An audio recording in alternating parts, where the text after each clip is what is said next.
af Soomaali maanta waxaan baranaynaa qodob waa article sidii lagu garanayay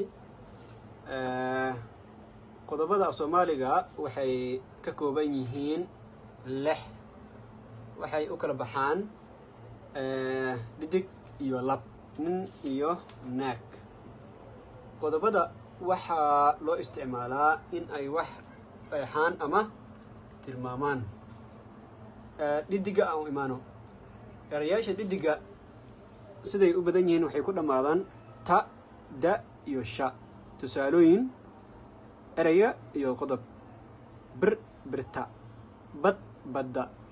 bil bisha naag naagta okay qodobka labka ah ama ninka ah wuxuu ku dhamaadaa ka ga ha tusaalooyin eray qodob nin ninka wiil wiilka guri guriga wax waxyaabaha soo erayaasha hadday ku dhamaadaan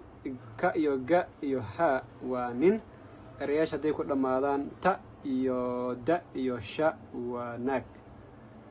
asharkeen maanta intuu noogu egyahay subscribe jaamacadda teknolojiyadda waxay idin soo post gareyn doontaa ashar badan oo Soomaaliga ah